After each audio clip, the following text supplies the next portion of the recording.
இந்த தமிழ் இன உறவுகளுக்கு வணக்கம். மக்களே கொஞ்சம் உஷாராக பார்த்து இருந்துக்கோங்க. ஏன்னா எதுக்காக சொல்கிறேன் அப்படின்னா, இப்போ பார்த்தீங்கன்னா கேரளாக்காரன் பார்த்தீங்கன்னா அங்கேருந்து மருத்துவ கழிவு, மாமிச கழிவு, மின்சார கழிவு எல்லாத்தையுமே கொண்டு வந்து தமிழ்நாட்டில் தான் கொட்டுறான். அதுபோக தமிழ்நாட்டில் இருந்து நம்ம எந்த பொருளும் கொண்டு போனோம் அப்படின்னா கேரளாவுக்குள்ளே அவ்வளோ ஒரு ஸ்ட்ரிக்ட் இருக்குது. என்ன ஒரு பாதுகாப்பு இருக்குது. நம்ம ஒத்த பொருள் இங்கேருந்து அங்கே கொண்டு போக முடியாது. ஆனால் அங்கேருந்து மட்டும் எப்படி இங்கே ஈஸியாக கொண்டு வராங்க அப்படின்னா, நம்ம நாட்டில் நடக்கக்கூடிய கரப்ஷன்ஸ் தான். என்ன லஞ்சம் தலைவிரித்து ஆடிச்சு. இப்போது தாவேகா ஆட்சியில் வந்து லஞ்சம் வந்து ஆப்போசிட்டாக மாறிடுச்சு. லஞ்சம் இல்லா ஒரு தமிழ்நாடாக மாறிக்கிட்டு இருக்குது. இது மாதிரி இருந்துச்சுனாலே நம்ம தமிழ்நாடு தப்பிச்சுக்கிறோம். அதுக்கப்புறம் என்னன்னு பார்த்தீங்கன்னா, கர்நாடகாக்காரன் அவன் என்னடான்னு பார்த்தீங்கன்னா, நல்ல தண்ணி குடிக்க கொடுங்கடா அப்படின்னா நம்ம சாகிறதுக்கு ஆசிட்டு கலந்த கழிவு நீரை கொடுக்குறான். அது எங்கேருந்து வருது? அந்த கிழவரப்பள்ளியா அப்படின்ற ஊர்லேருந்து வருதுன்னு நினைக்கிறேன். அங்கேருந்து ஓசூர் நோக்கி வருது. ஓசூர்லேருந்து காவேரி ஆறில் கலந்து வருது.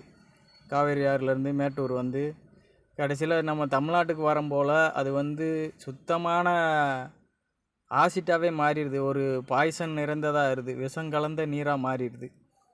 இப்போ பார்த்தீங்கன்னா மேட்டூர் அணையில் பாருங்கள், காவேரி ஆற்றுல அந்த டேமில் பார்த்தீங்கன்னா மீனெல்லாம் செத்து மிதக்குது.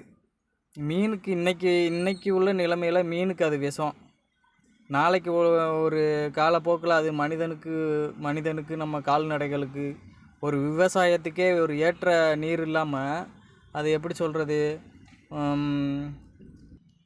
எப்படி மது அருந்தினால் வீட்டுக்கு நாட்டுக்கு கேடுன்னு தெரிஞ்சே அதை குடிக்கிறாங்களோ அதே மாதிரி இந்த தண்ணியை குடித்தா நம்மளுக்கு விஷம். அந்த தண்ணி நம்ம தமிழ்நாட்டுக்கு வந்து ஒரு கொடிய விஷத்தை தரும் அப்படின்ட்டு ஒரு எண்ணாமல் ஒரு பாதுகாப்பின்றி அதை வந்து நம்ம வரவேற்கிறோம் இல்லைங்களா? இதை வந்து நம்ம வந்து வன்மையாக கண்டிக்கணும். தமிழ்நாடை பார்த்தா உங்களுக்கு ஒரு குப்பை தொட்டி போல தோன்றுகிறதா என்று கேள்வி கேட்கணும். அப்படி கேட்டால் மட்டுமே நம்ம வந்து எப்படி சொல்கிறது, ஒரு உயிர் வாழக்கூடிய தகுதியான மனிதர்களாக இருப்போம். அப்படி இல்லைன்னா செத்து மடியக்கூடிய ஒரு கொசுவை போல் நம்ம மாறிடுவோம். யார் வேணாலும் அடிக்கலாம் அப்படின்ற ஒரு ஒரு காலகட்டமாக மாறிடும். இதற்கு மக்களாகிய நம்ம வந்து அனைவரும் சிந்தித்து இதுக்கு ஒரு சொல்யூஷனை கண்டுபிடிக்கணும். சரிங்களா? இது வரைக்கும் இருந்த ஆட்சி வேறு மாதிரி இருந்துச்சு. இப்போ தமிழக வெற்றி கழகம் வந்து ஒரு சிறப்பான முறையில் மக்களுக்கான ஒரு ஆட்சியாக கொண்டு வருது. அதனால் நம்ம முறையிட்டு கேட்குறோம்.